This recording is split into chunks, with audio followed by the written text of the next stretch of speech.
If your beats sound like this, but you want them to sound like this,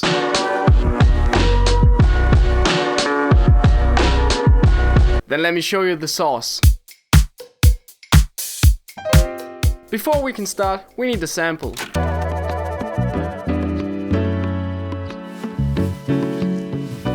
Let's check this one out.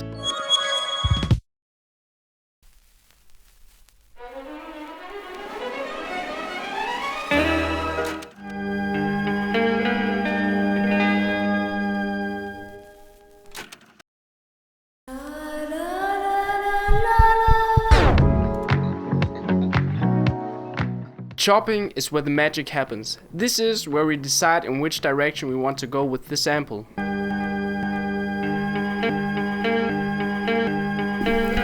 The way I like to chop my samples is by chopping them after the things that I want to use, instead of just chopping them on beat.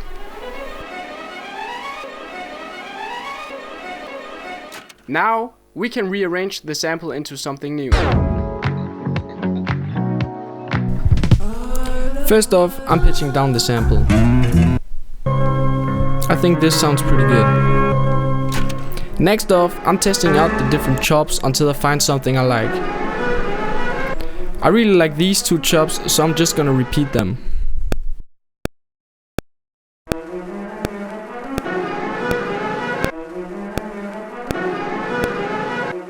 I also want to layer the guitar sample on top of this. So I'm just testing out the chops and finding out when I want to play them.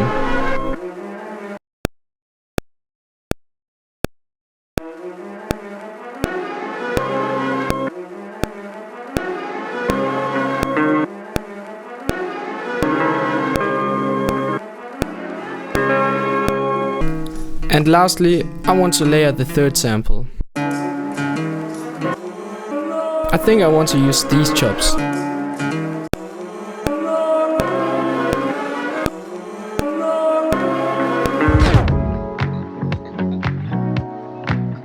The most important part when it comes to drums is that they need to match the vibe of the sample, but also they need to match your vision for the sample and your vision for the beat. So I went on YouTube to look for a drum break and I found this. Let's find a pattern that works for the sample. First I'm turning the drum break into one shots, and then I'm recording a pattern that I like. This sounds pretty good. Let's do some quick mixing to make it sound even better. First I'm cutting the low end because I want to use another kick. Then I'm adding some air flavor just to give it a little more texture. And lastly, some compression. Now adding the kick.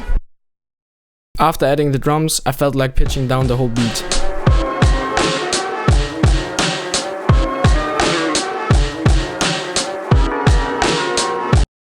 Lastly, we're gonna add Mother Ducker. Then I felt like adding some more kicks.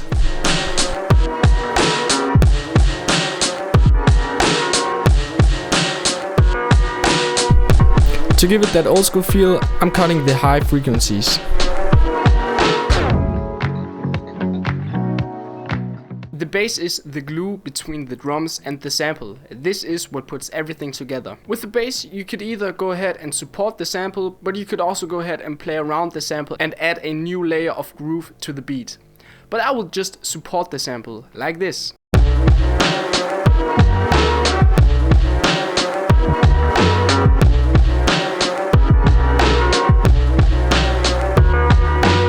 When it comes to mixing the bass, we're just gonna steal the plugins from the drum track.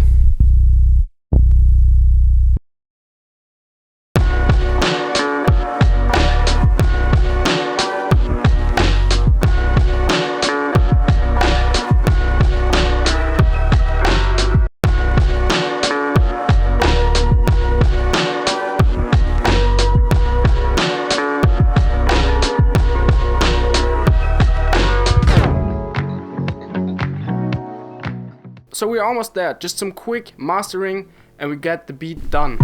First I'm adding a channel strip and using a preset. Adjusting the compression a little bit. Then we're gonna add another compressor, the vintage compressor, also with a preset. And lastly, we're gonna put a limiter on it to make it a little bit louder. Step 7. Enjoy.